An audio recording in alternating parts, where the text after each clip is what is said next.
마태복음 26장 6절부터 13절 말씀까지입니다. 우리 한 절씩 교독하겠습니다. 예수께서 베다니 나병 환자 시몬의 집에 계실 때에 한 여자가 매우 귀한 향유 한 옥합을 가지고 나와서 식사하시는 예수의 머리 위에 부으니 제자들이 보고 분개하여 이르되 무슨 의도로 이것을 허비하느냐 이것을 이것을 가난한 자들에게 줄 수 있겠도다 하거늘 예수께서 하시고 그들에게 이르시되 너희가 어찌하여 이 여자를 괴롭게 하느냐 그가 내게 좋은 일을 하였느니라. 가난한 자들은 항상 너희와 함께 있거니와 나는 항상 함께 있지 아니하니라. 이 여자가 내 몸에 이 향유를 부은 것은 내 장례를 위하여 함이니라. 내가 진실로 너희에게 이르노니 온 천하에 어디서든지 이 복음이 전파되는 곳에서는 이 여자가 행한 일도 말하여 그를 기억하리라 하시니라. 아멘. 아멘. 네, 2023년도가 이제 앞으로 딱 일주일 남았습니다. 2023년도가 딱 일주일이 남았는데 참 2023년도가 굉장히 빠르게 지나갔구나라는 그런 생각이 좀 들었어요. 코로나 때문에 한 2년의 세월, 2년여 세월을 이렇게 갇혀 지내고 원치 않았지만 이렇게 억압되어져 있는 그러한 상황 가운데서 2년여의 세월을 이렇게 보내다 보니까 2023년도가 시작이 될 때 참 기대가 됐어요. 어떤 한 해가 될까 이런 생각을 하면서 2023년도를 시작을 했거든요. 저 자신의 마음이 생각이 납니다. 그런데 2023년도가 이렇게 빨리 지나갈 줄은 몰랐어요. 벌써 이제 일주일밖에 안 남았습니다. 어떤 어르신들은 이러한 이야기를 해요. 참 인생 더덥다, 인생 더덥다, 인생 헛살았다, 뭐 이런 식으로 이야기하는 그러한 어르신들을 많이 봅니다. 인생 더덥다 그리고 헛살았다라는 그러한 말 속에는 어떤 의미가 들어있을까요? 인생을 사는데 의미 있는 인생을 살지 못했다라는 그러한 의미가 되겠죠. 내가 참 의미 있는 그런 인생을 살지 못했다라는 거죠. 내 인생을 내 스스로가 평가해 보았을 때 나는 참 의미 있는 인생을 살지 못한 것 같다. 허송세월을 그냥 보낸 것 같다. 이러한 생각을 하기 때문에 인생 헛살았다라고 그렇게 이야기를 하죠. 물론 우리는 누군가의 인생을, 물론 내 자신의 인생을 그렇게 내가 생각해 볼 수는 있지만 누군가의 인생을 같은 사람으로서 판단하거나 무엇이 옳고 무엇이 그르다라고 말할 수는 없습니다. 같은 사람으로서 그렇게 할 수는 없어요. 왜냐하면 모든 사람의 인생은 그 나름대로의 의미가 있기 때문에 그렇습니다.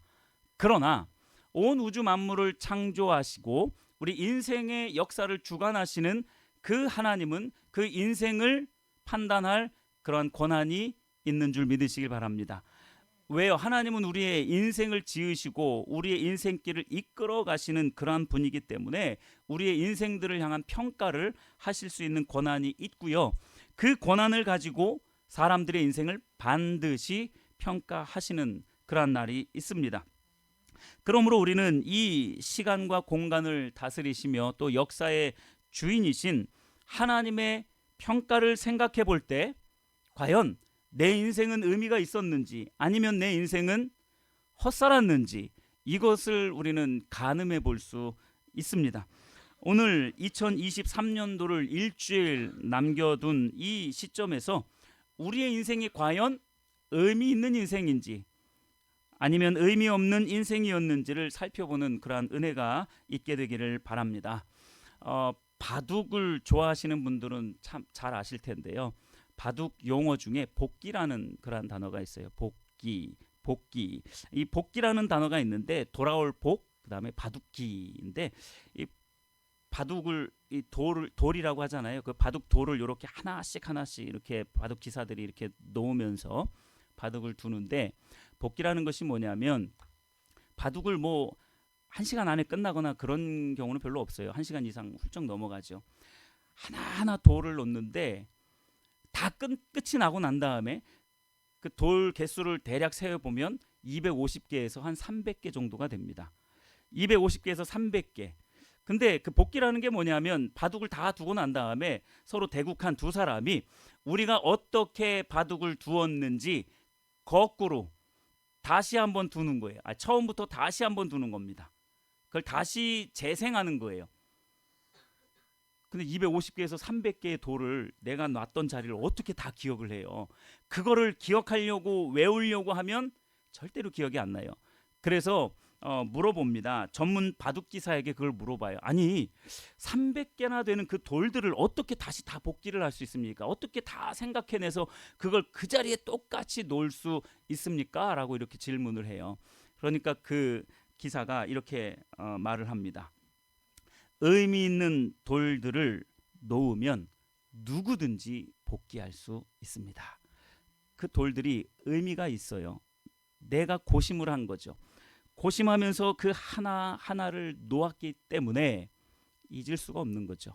그래서 그 모든 250개에서 300개나 되는 그 바둑알들을 다 둘 수가 있었다라는 거죠. 복기는 단순히 이 돌의 순서를 기억해내는 거. 처음에 내가 여기 뒀고 그 다음에는 여기고 여기고 여기 막 이렇게 순서를 기억하는 그 천재성을 말하는 게 아닙니다. 각 돌의 의미를 생각하면 어디에다가 두었는지 안다라는 거죠. 그 의미를 생각하여 그 의미의 연결로 구성되어진 것이 그 300개의 돌인 거예요. 여러분 꼭 기억하셨으면 좋겠습니다. 의미 있는 돌들만 기억에 남습니다. 할렐루야. 다시 말하면요, 의미 있는 그 돌들만 살아남는 거예요. 나머지 것들은 다 사장되는 거죠. 의미 있는 돌들만 기억에 남습니다. 우리는 하나님 앞에서 과연 우리 하루하루를 살아갈 때 이렇게 하나님께 기억이 될 만한 의미 있는 하루하루를 살아가고 있는지 오늘 이 시간 한번 돌아보셨으면 좋겠습니다. 나는 나 자신을 판단할 자격이 없어요. 나는 다른 사람의 인생을 판단하고 저울질할 그 자격은 없어요. 그러나 하나님은 우리를 지으신 분이시기 때문에 우리를 그렇게 인도하실 권한도 있고 판단하실 권한도 있다는 거예요. 과연 우리는 그 하나님 앞에 그 의미 있는 돌들을 놓고 하루하루를 살아가고 있는지 한번 생각해 봐야 한다라는 것입니다. 오늘 본문을 한번 살펴봤으면 좋겠습니다. 본문에 등장하는 한 여인이 있는데 이 여인이 예수님이 식사를 이렇게 만나게 식사를 하고 계시는데 뜬금없이 이 여인이 예수님께 다가와서 그 머리에 향유를 붓는 거예요. 기름을 붓는 거죠. 그 기름은 오늘날로 말하면 향수와 같은 거예요. 향수와 같은 겁니다. 아주 아름다운 향기를 내는 그러한 향수예요. 그런데 굉장히 고가입니다. 고가의 향유예요. 그래서 이 한 옥합, 여기서 이제 한 옥합을 그렇게 예수님의 머리에다가 이렇게 쫙 이렇게 부었다라고 이렇게 표현하고 있는데 그 한 옥합 정도 되면 기본적으로 2천에서 4천만 원 가까이 됩니다. 굉장히 비싼 거죠. 굉장히 비싼 거예요. 그럼 왜 그 비싼 것을 그렇게 모아두었을까? 대부분 결혼 자금으로 그렇게 모아놨다라고 그렇게 대부분 생각을 합니다. 자, 그런데 이 한 옥합 수천만 원이나 되는 그 한 옥합을 예수님의 머리에 이렇게 붓는 이 행동을 본 제자들이 다른 사람들이 아닙니다. 제자들이에요. 세상 사람들이 아닙니다. 하나님을 안 믿는 사람들이 아니에요. 제자들이 이구동성으로 뭐라고 이야기를 하냐면 8절에 이렇게 말하고 있습니다. 제자들이 보고 분개하여 이르되 무슨 의도로 이것을 허비했느냐라고 이렇게 말씀을 하고 있어요. 9절에는 이것을 비싼 값에 팔아 가난한 자들에게 줄 수 있었겠도다 하거늘 10절 예수께서 아시고 그들에게 이르시되 너희가 어찌하여 이 여자를 괴롭게 하느냐 그가 내게 좋은 일을 하였느니라. 제자들은요 분개했어요. 화가 난 거죠. 왜 화가 났을까요? 자기 돈도 아닌데 왜 화가 났을까요? 그 돈을 만약에 예수님께 좀 드렸다면 그것 가지고 자기들이 뭐 했겠어요? 콩고물이라도 떨어졌겠죠. 그러니까 이 제자들이 생각할 때는 도대체가 이해가 안 되는 거예요. 그러니까 분개한 거죠. 화를 낸 거예요. 그러면서 무슨 의도로 이것을 허비했느냐라고 그렇게 표현을 합니다. 무슨 의도로 이것을 허비했느냐라고 말을 해요. 자, 10절에 예수께서 아셨다고 하죠. 뭘 아셨어요? 그들의 속마음, 그들의 의도를 알았던 거예요. 이 제자들은 이 여인에게 무슨 의도로 이걸 허비했느냐라고 이야기를 합니다. 그러는 그들의 말 속에는 자신들의 의도가 숨어 있었던 거예요. 뭔가 콩고물이라도 좀 이 생에서의 뭔가 잘되고 좀 성공한 그런 삶을 살아가는데 필요한 물질, 그 속마음을 예수님께 들켰던 거예요. 예수님은 다 아시죠. 그들의 의도를 다 알았어요. 그러니까 그 제자들에게 그렇게 말하죠. 너희가 어찌하여 이 여자를 괴롭게 하느냐. 그가 내게 좋은 것을 했다. 좋은 일을 하였느니라 라고 그렇게 말씀을 합니다. 예수님에게 있어서 이 여인의 행동은 다른 사람들이 보았을 때는 쓸데없는 짓, 허비하고 아무런 의미 없는 그러한 행동이라고 보여졌지만 예수님이 보실 때에는 그 누구의 행위보다 가장 아름답고 향기나는 행위였는 줄 믿으시길 바랍니다. 가장 큰 의미로 예수님은 그 여인의 행동을 받아들이신 거예요. 우리의 인생이 이렇게 하나님 앞에 기억될 수 있는 의미 있는 인생이 되려면 진짜 가치 있고 진정으로 의미 있는 일이 무엇인지 깨달을 수 있어야 합니다. 이것 없이 사는 인생은 아무리 열심히 성실하게 그렇게 살았다 하더라도 1분 1초를 쪼개가면서 그렇게 알차게 살았다 하더라도 그 인생은 의미 없는 인생이 되고 가치 없는 인생으로 그 생을 마감하게 될 것은 뻔합니다. 여러분들이 이러한 인생을 살지 않았으면 좋겠습니다. 이 여인의 행동이 얼마나 가치 있는 그리고 의미 있는 행동이었는지 12절 말씀에는 이렇게 말씀하고 있어요. 이 여자가 내 몸에 이 향유를 부은 것은 내 장례를 위하여 함이니라. 장례를 위하여 했다라고 말씀을 하고 있습니다. 자, 이 여인이 예수님께 향유를 부은 것을 보고 예수님은 어떻게 생각을 했냐면 자신의 장례를 위하여 한 것이라고 평가를 내린 거예요. 그러고 보니까 예수님은요, 돌아가시기 전에, 죽기 전에 미리 장례를 치르신 분이에요. 이 여인이 행한 이 행위를 자신의 장례를 미리 치렀다라고 그렇게 평가를 하시면서 그것을 가장 기쁜 것으로 여기고 있습니다. 실제로 예수님이 살아난 그 안식 후 첫날에 이 여인은, 이 마리아는 향유를 가지고, 향품과 향유를 가지고 예수님께 갔어요. 그 무덤에 갔어요. 그런데 예수님이 살아나셨기 때문에 그것을 예수님께 부어드릴 수가 없었죠. 이미 치루었기 때문에, 이미 장사를 치렀기 때문에 그걸 또 할 필요는 없었던 거예요. 장례라는 것은요, 한 사람의 인생을 마무리하는 시간입니다. 물론 본인이 마무리하는 건 아니죠. 주변 사람들이 마무리해 주는 거죠. 그 시간을 통해서 그 고인을 기념하고 또 기리는 그러한 시간이 장례식입니다. 이 여인의 이 행동은 예수님의 그 사람으로서의 마지막 시간을 마감해 주는 그런 아주 의미 있는 행동이었던 것입니다. 예수님 생전에 하신 모든 행위를 다시 되새기고 기념하며 기리는 그 행동이 바로 그 향유를 부었던, 예수님의 머리에 향유를 부었던 그 행동에 다 드러나 있는 것이죠. 여러분, 이 여인의 행동을 한번 잘 생각을 해보십시오. 이 여인의 행동이 어떻게 나올 수 있었는지. 예수님을 향한 진실한 사랑이 없었다면 이 행위가 나올 수 있었을까요? 없었습니다. 예수님을 향한 그 진실한 사랑이 없었다면 이 행위는 나올 수가 없었어요. 내 것을 내 것이라고 주장하는 그 자기중심적인 생각을 가지고서는 절대로 할 수 없습니다. 내 것을 내 것이라고 주장하지 않는 자기 희생적인 그 마음이 없었다면 예수님께 이 행위를 절대로 할 수 없었어요. 그리고 진정한 가치가 어디에 있는지, 진짜 의미가 어디에 담겨져 있는지 그 영적인 민감함을 가지고 있지 않았다라면 이 여인은 절대로 예수님에게 이 행위를 할 수 없었을 겁니다. 이 여인은 자기가 예수님의 장례를 미리 치른다라고 그렇게 생각이나 했을까요? 아니요, 생각 못했을 거예요. 그러나 그의 영은 그걸 알고 있었던 거예요. 그 영은 그걸 알고 있었던 거예요. 그러니까 예수님이 그렇게 평가를 내리시죠. 이 여인이 이 한 행동은 나의 장례를 미리 치른 것이다. 그러니까 이 영적인 민감함이 없으면요, 이런 행위는 절대로 나올 수가 없어요. 자기 희생이요, 진실한 사랑이요, 절대 있을 수 없습니다. 우리가 아무리 누군가를 진실하게 사랑한다 하더라도 이 영적인 민감함이 없으면요, 성령의 충만한 은혜가 없다면 그 사랑은요, 껍데기 사랑입니다. 진실한 사랑이 아니에요. 겉으로만 하는 그러한 무가치한 그러한 사랑이 되어지는 것입니다. 예수님을 향한 이 여인의 이 진실한 사랑과 자기 희생과 영적 민감함으로 바로 예수님의 장례를 치렀던 것입니다.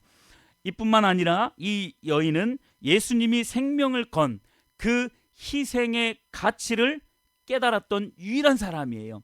예수님이 죽으시고 대제사장과 서기관과 바리새인 그 종교 지도자들에게 고난을 받고 많은 사람들에게 고난을 받고 죽고 3일 만에 부활할 것을 믿었던 사람, 그리고 그 희생의 가치가 어디에 있는지를 유일하게 알았던 사람이 바로 이 여인이었습니다. 제자들도 그걸 몰랐어요. 예수님이 내가 대제사장들과 종교 지도자들에게 고난을 받고 죽을 거야, 그러니까 그런 말을 할 때마다 제자들은 어떤 반응을 보였어요? 네, 그 위대한 일을 예수님이 하시는구나 이랬던 게 아니고 막 대들었어요. 왜 그런 말씀을 하십니까? 그리고 성경의 곳곳에 보면 도무지 이해를 하지 못했어요.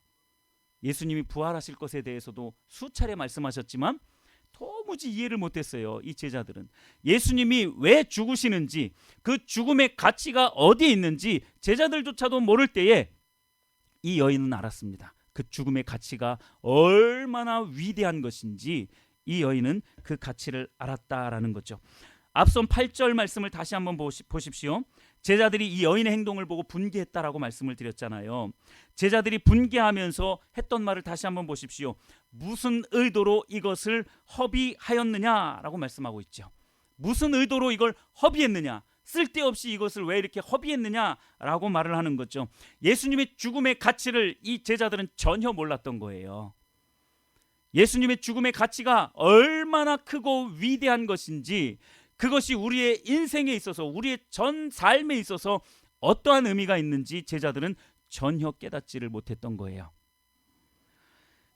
이 제자들에게는 예수님이 죽지 않고 살아 계셔서 나라를 다스려야만 자기들에게 조금이나마 유익이 될 수 있다라고 생각을 한 거예요. 그러니까 이 제자들에게 예수님의 죽음은 아닌 거예요. 그러시면 안 되는 거예요. 그러니까 베드로가 막 대들었죠. 예수님을 막 궁지에 몰면서 막 대들었던 거예요. 이런 일이 어떻게 있을 수 있습니까? 예수님 죽으시면 안 돼요. 내가 예수님 반드시 살릴 거예요. 막 충성심의 얘기를 했지만 결국 예수님이 이 사탄아 물러가라 라는 그런 소리를 들었어요. 왜요? 하나님의 일을 방해하는 그 일을 했기 때문에 사탄아 물러가라 라고 그렇게 이야기를 들었죠. 예수님을 자신의 인생에 있어서 성공의 도구요, 내 삶을 안락하게 만들어줄 그 안락 의자처럼 예수님을 여겼던 겁니다. 예수님을 통해서 뭔가 한 자리 좀 꿰차보고자 하는 그러한 마음이 그들에게 다 있었던 거죠. 예수님 믿으면 다 잘 될 거야 라는 그 생각이 그들에게도 가득 차 있었던 겁니다. 제가 수차례 말씀을 드리지만 예수님 믿으면 다 잘 됩니다 라는 말은 100% 맞는 말이면서 100% 거짓이 될 수도 있어요. 그게 어떻게 가능해요? 그 진정한 의미를 안다면 100% 맞는 말이고요, 진정한 의미를 모른다면 100% 거짓말입니다. 그런데 너무나도 많은 성도들조차도 예수님 믿으면 다 잘 된대, 예수님 믿으면 형통하대 라는 그런 생각, 그 생각을 어떠한 가치 기준으로 생각을 한다고요? 잘못된 가치 기준으로 그런 생각을 해요. 그건 100% 거짓말입니다. 그건 100% 거짓말이에요. 그런 식으로 좀 더 강하게 말하면 그딴 식으로 믿는 믿음은 잘 될 리가 없습니다. 잘 되지 않아요. 여기서 말하는 잘 된다라는 것 또한 오해를 하시면 안 됩니다. 시편 73편 28절에 보면 하나님께 가까이함이 내게 복이다라는 말씀이 있어요. 진정한 복은요, 하나님께 가까이하는 것이 복인데 이 제자들조차도 예수님을 그렇게 3년 동안이나 따라다니면서 그 놀라운 일들을 경험했던 제자들마저도 예수님을 자신의 성공의 도구로 삼았던 거예요. 그렇게 믿으면 100날을 믿어도 1000날을 믿어도 아니 일평생을 믿어도 그 삶은 형통할 수가 없습니다. 즉 하나님과 동행하는, 하나님과 함께하는 그 복을 절대로 누릴 수가 없어요. 이 여인은 그러나 예수님의 이 죽음의 가치가 인류사에 있어서 얼마나 위대한 영향을 미칠 것인지를 영적으로 너무나도 분명하고 선명하게 깨달았던 것입니다. 그래서 예수님께서 행하신 그 죽음의 가치가 얼마나 큰지를 알았기 때문에 그 죽음의 가치가 너무나도 크니까 자기가 할 수 있는 최선의 것으로, 최고의 것으로 예수님께 부어 드렸던 겁니다. 솔직히 여러분, 예수님의 그 죽음의 희생의 가치를 생각해 볼 때에 2천만 원에서 4천만 원 되는 그 옥합, 한 옥합의 그 가치, 그게 얼마나 되겠어요? 100만 분의 1, 억만 분의 1도 안 되죠. 그러나 예수님은 그 여인이 한 그 행위를 가장 가치 있게 여겼던 거예요. 오죽했으면 자신의 장례를 치루었다라고 그렇게까지 평가를 내리시겠느냐라는 거죠. 이 여인은요, 인류를 구원하신 이 예수님의 희생 값을, 그 희생의 가치를 그저 이 한 옥합으로 다했다라고 절대 생각하지 않았을 것입니다. 그러나 그 여인의 마음 중심은 어떻게 해서든지 내 마음을 예수님께 표현하고 싶은 그 마음 중심 때문에 이 작은 것이라 할지라도 예수님의 죽음의 그 가치를 조금이라도 기념할 수만 있다면 아마도 이 여인은 그 행위를 수백 수천 번이라도 했을 것입니다. 그것이 예수님께 인정받은, 의미 있는 인생으로 인정받은 그 여인의 행위였는 줄 믿으시길 바랍니다. 성도 여러분, 우리에게 주어진 이 세상에서의 시간은 그저 나만을 위해서 주어진 시간이 아닙니다. 이것만은 분명해요. 나만을 위해서 주어진 시간이 절대 아닙니다. 우리에게 주어진 그 시간은 그저 나에게 맡겨진 시간입니다. 우리의 인생이라는 것은요, 길면 90, 100 사는 그 인생, 그 모든 인생의 시간들은요, 우리에게 맡겨진 시간이에요. 내 것이 아니고요, 나에게 맡겨진 그러한 시간이다라는 거예요. 우리에게 평생이라는 이 시간을 하나님이 맡겨주신 겁니다. 자, 그렇다면 우리가 달란트 비유나 문화 비유를 통해서 잘 알고 있듯이 누군가에게 주인이 무언가를 맡겼다면 그 주인이 맡겼을 때 아무런 의도 없이 맡겼겠습니까? 아니겠죠. 맡겼다면 어떤 의도와 목적, 뜻이 분명히 있을 겁니다. 우리 인생을 통한 하나님의 의도와 목적과 뜻이 반드시 있다는 거예요. 우리에게 이 90년, 100년이라는 이 시간을 우리에게 맡겼다라면 그 시간 가운데 우리가 해야 할 일들이 분명히 있다는 거죠. 그 안에는 하나님의 뜻이 고스란히 담겨져 있다라는 것입니다. 여러분에게 맡겨진 이 평생이라는 시간을 어떻게 주인의 뜻을 따라서 살아내는지가 그것이 관건인 겁니다. 그래서 성경은 말합니다. 에베소서 5장 16절에 세월을 아끼라, 때가 악하니라.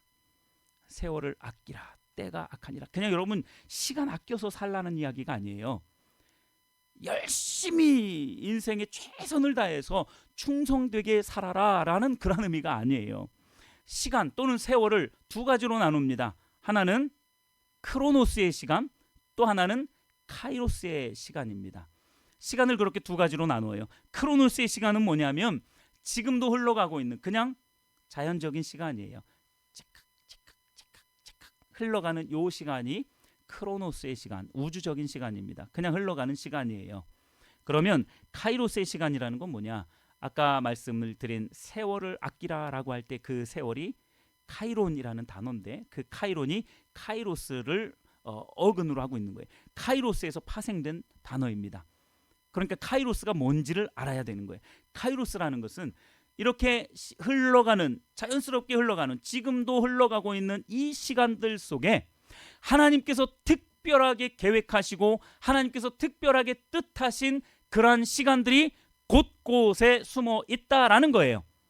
지금 이 시간도 그 카이로스의 시간이 될 수 있는 겁니다. 그런데 이 시간에 내가 집에다가 두고 온 그 게임 생각하고, 집에다가 두고 온 뭔가 재밌는 거, 좋은 거, 맛있는 거, 해야 할 일들, 이러한 것들을 생각하면서 이 시간을 그냥 막 흘려보냈어요. 그럼 이 시간을 어떤 시간으로만 흘려보낸 거예요? 크로노스의 시간으로만 흘려보낸 겁니다. 아무 의미 없는, 그저 그냥 인생 썩어질 그러한 시간으로 보낸 거예요. 그것은 하나님에게 있어서 의미가 없는 거예요. 뜻이 없는, 하나님의 뜻이 거기에 포함되어져 있지 않는 겁니다. 모래시계를 보면요, 모래알이 하나씩 똑똑똑똑 떨어지죠. 우리가 그거 하나하나 한 알 한 알 다 셀 수는 없지만 막 이렇게 하나씩 조금씩 막 떨어져요. 그래서 시간이 흐르죠. 그건 우주적인 시간이에요. 그냥 그저 흘러가는 크로노스의 시간입니다. 그런데 그 알갱이들 하나에 하나님의 뜻이 담겨져 있어요. 그것을 내가 취하면 세월을 아끼게 되는 것입니다. 할렐루야. 그게 세월을 아낀다라는 그런 의미예요. 여기서 아낀다, 세월을 아끼라라는 이 말은 영어로 이렇게 표현하고 있어요. Making the most of every opportunity라고 그렇게 표현하고 있어요. Every opportunity가 뭐예요? 모든 기회예요. 기회라고 되어져 있어요. 그 세월은 기회인 거예요. 즉 이 카이론의 시간은 기회인 거예요. 우리에게 떨어지는 모래알 그냥 아무렇지도 않게 그냥 흘려보내는 것은 크로노스의 시간으로 그냥 흘려보내는 거예요. 하나님의 뜻이 전혀 그 안에 담겨져 있지 않은 인생이죠. 그러나 그 인생을 우리가 취하기 시작하면, 그 기회를 잡기 시작하면, 우리 그 기회라는 씬 알죠? 이렇게 앞에는 머리가 이렇게 달려있고 뒤에는 완전히 대머리이고 그리고 날개가 달려있어요. 발에. 왜 기회라는 씬이 그러한 모양일까? 그렇게 우스꽝스러운 머리, 앞머리는 이렇게 긴데 뒤에는 대머리고 발에는 날개가 달렸어. 도대체 뭔 의미일까요? 기회라는 것은 앞에서 잡으면 잡을 수 있지만 뒤에서 잡으면 날아가 버려요. 잡을 게 없어요. 목이라도 끌어안으면 돼요. 여러분, 이 카이로스의 시간은요, 하나님의 뜻을 구하면서, 하나님의 은혜를 구하면서 우리가 잡아야 돼요. 그게 기회입니다. 그걸 잡아야 돼요. 세월을 아끼라. 때가 악하기 때문이다. 즉 하나님의 그 시간들을, 하나님의 그 뜻을, 하나님이 주신 그 기회들을 잡으라는 거예요. 이걸 잡지 못하면 그저 우리는 우주적인 시간으로 그냥 썩어질 인생으로 이 한 인생을, 100년이라는 인생을 그렇게 무가치하게 보내버리는 거예요. 하나님에게 의미 있는 시간들은 바로 이 카이로스의 시간인 줄 여러분 믿으시길 바랍니다. 할렐루야. 네, 카이로스의 시간이 우리에게 의미가 있는 거예요. 이 의미 있는 인생들로 우리의 인생이 채워진다면 예수님은 우리의 인생을 기억하실 겁니다. 그렇지 않으면요, 우리는 기억되지 못하는 그러한 인생이 되는 겁니다. 우리에게 주어진 이 물질과 경험 그리고 재능 등 모든 것들을 하나님의 뜻 안에서 하나님께서 의도하신 대로 최대한 활용해라. 그냥 영어를 단순히 해석하면 그렇잖아요. Making the most of every opportunity라고 되어져 있는, 그러니까 모든 것을 최대한 활용하라라는 이야기죠. 그 기회를 최대한 잡으라는 거예요. 그 카이로스의 시간, 하나님의 뜻, 하나님의 의도하심이 어디에 있는지를 보면서 내가 인생을 어떻게 살아가야 할지를 좀 생각 좀 해보라는 거예요. 그저 시간을 그저 우주적인 시간으로, 썩어질 시간으로 그냥 보내는 게 아니라 하나님께 의미 있고 가치 있는 그 시간을 최대한 활용하라는 거예요. 여러분, 시간 활용하는 거 너무나 좋아하잖아요. 이 시간이 얼마나 귀중한 시간인 줄 여러분들 아셔야 돼요. 여인은 그걸 알았던 겁니다. 여인은 그걸 알았던 거예요. 이 시간이 자신에게 있어서 얼마나 중요한 시간인 줄 알았던 거예요. 그래서 예수님께 자기에게 가장 소중한 것을 부어드렸던 거죠. 그러나 영적인 안목이 없었던 제자들은 이 여인의 행위를 보고 왜 이렇게 아무 의미 없는 데다가 그 값진 것을 허비하느냐라는 이러한 말을 했던 거죠. 여러분, 때가 너무나도 악합니다. 때가 너무나도 악해요. 그 기회가 주어지는데 누구에게나 다 주어집니다. 그러나 때가 너무나 악하기 때문에 이 시대의 문화가 우리를 막 집어삼키려고 하기 때문에 그 기회를 잡기란 사실 쉽지가 않아요. 왜요? 이 시간이 제자들이 보았던 것처럼 쓸데없는 시간처럼 보여지거든요. 낭비하는 시간으로 보여지거든요. 이 영혼의 시간을 우리가 살 수 있는 이 시간인데, 영혼의 시간을 나의 것으로 만들 수 있는 그 기회인데, 난 영혼의 시간 필요 없어. 지금이 필요해. 나는 지금이 중요해. 그러니까 지금 돈 벌어야 되고 지금 공부해야 되는 거죠. 제자들하고 똑같은 거예요. 왜 가치 없이 시간들을 그렇게 허비하느냐? 왜 물질을 그렇게 허비하느냐라는 생각을 가지고 있는 거죠. 여러분, 지금 이 시간을 그냥 흘려보내지 마시고요. 그냥 떨어지는 모래알로 그냥 버려버리지 마시고요. 그 모래알 하나하나를 하나님의 뜻이 담겨져 있는 그러한 카이로스의 시간으로 취하시기를 바랍니다. 그러한 시간으로 여러분들이 만드셔야 돼요. 이건 누가 해주는 게 아니에요. 내가 그렇게 선택해야 되는 거예요. 예배하겠다라고 선택하고 내가 하나님을 믿어보겠다라고 선택해야 그것이 카이로스의 시간으로 나에게 주어지는 것입니다. 하나님을 만나는 기회, 그리고 예수님을 구세주와 주님으로 믿는 그 기회를 삼아서 여러분들의 인생 가운데 참으로 의미 있는 시간을 지금 이 시간 만들어내기를 바랍니다. 단 하루를 살아도 하나님께서 의도하신 뜻과 목적대로 살 수만 있다면 그 인생은 최고의 가치를 지닌 인생이 될 것입니다. 100년, 수천 년을 산다 하더라도 하나님이 의도하신 그 뜻과 목적대로 그 카이로스의 시간들을 취하지 못하였다면 그 시간은 수백 수천 년이라 할지라도 아무 의미 없고 가치 없는 그러한 인생이 되어져 버리는 것이죠. 그런 의미 있고 가치 있는 인생을 살아내시는 여러분들 되시기를 바랍니다. 다시 한번 13절 말씀을 한번 보십시오. 같이 한번 읽어볼까요? 13절 시작. 내가 진실로 너희에게 이르노니 온 천하에 어디서든지 이 복음이 전파되는 곳에서는 이 여자가 행한 일도 말하여 그를 기억하리라 하시니라. 아멘. 이 여인의 행동은 지금도 우리에게 기억되고 있습니다. 할렐루야. 지금도 우리에게 이 여인의 행동은 기억되고 있어요. 자신의 가장 큰 가치를 그 예수님의 그 희생값으로 그렇게 장례를 치룬 이 여인의 이 행위를 우리는 지금도 기억하고 있어요. 예수님도 이 여인의 행동을 기억하고 있습니다.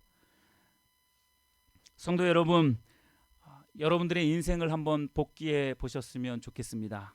과연 내 인생은 복귀할 만큼 그러한 의미 있는 인생들로 채워졌는지, 카이로스의 시간들로 그렇게 채워져 있는지, 과연 복귀할 수 있는지 아무리 생각해봐도 내가 하나님 안에서, 하나님의 뜻 안에서, 하나님의 계획과 의도와 목적 안에서 살았던 그 시간들은 아무리 생각해보아도 없다면 여러분, 그 인생처럼 허망한 인생은 없을 것입니다.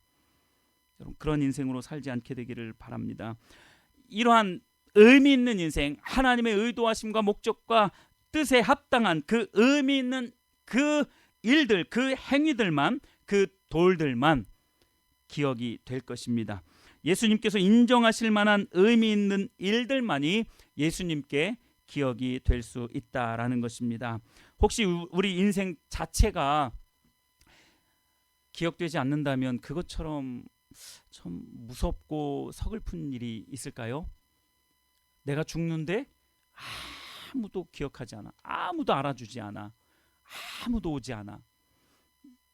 그 인생이 바로 헛산 인생입니다. 내가 헛살았구나라는 게 바로 그겁니다. 말씀을 정리하면서 마무리하도록 하겠습니다. 예수님이 십자가에 달려 돌아가실 때 우편 강도가 한 말 여러분 기억하시나요? 예수님께 뭐라고 이야기했죠? 예수님, 당신의 나라에 임하실 때에 나를 기억해 주십시오. 이 우편에 있었던 이 강도는요, 평생 기억될 만한, 하나님께 기억될 만한 일을 한 적이 없어요. 아무것도 복귀할 만한 돌 하나도 없었어요, 이 강도에게는. 그런데 마지막 순간에 근데 이런 이야기를 하면 꼭 그런 분들이 있다니까요. 내가 죽기 전에 그 전에는 내가 마음대로 살다가 내가 죽기 전에 저 강도처럼 하리라. 그렇게 과연 될까요? 믿음이 내 마음대로 들어왔다 나갔다 할 수 있을까요? 절대 불가능합니다. 100% 불가능해요. 내가 죽기 전에 믿겠다라고 하는 그 생각은요, 하나님이 이미 아셔요. 그건 믿음이 아니라는 것을 이미 아시기 때문에 그건 전혀 불가능합니다.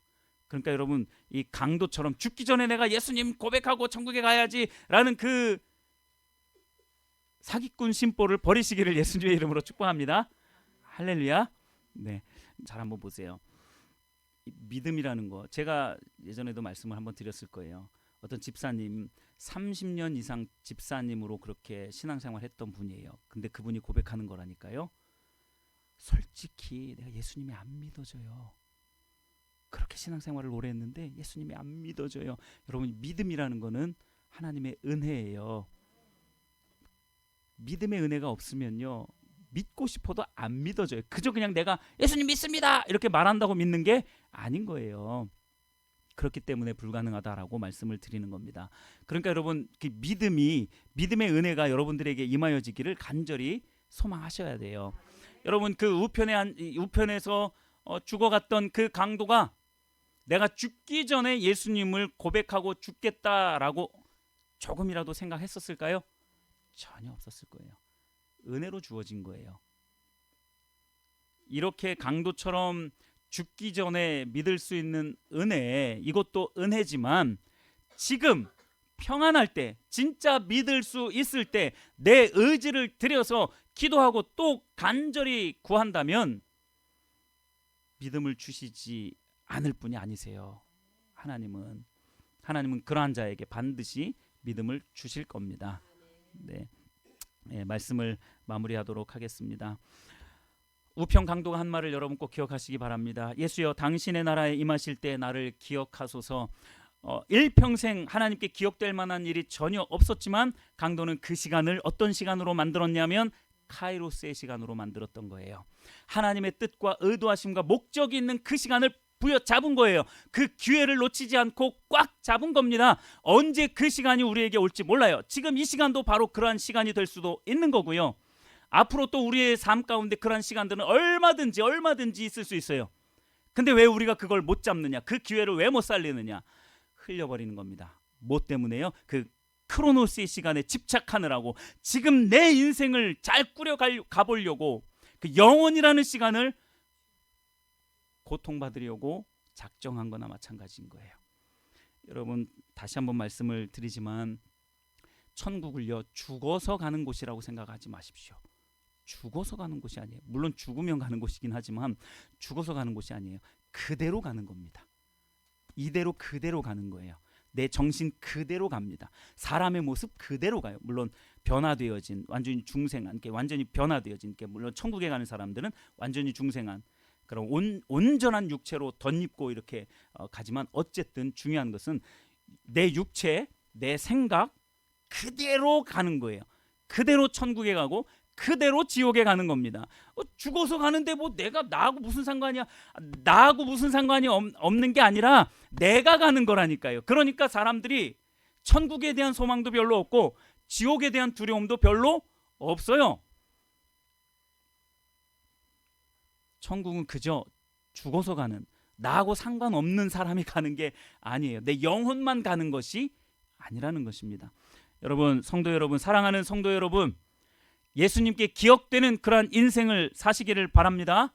그 인생을 예수님은 가장 가치 있고 의미 있게 여기면서 기억해 주실 줄 믿으시길 바랍니다. 그러한 인생을 여러분들이 사셨으면 좋겠어요. 그러한 인생을 사시기를 예수님의 이름으로 다시 한번 축복합니다. 할렐루야.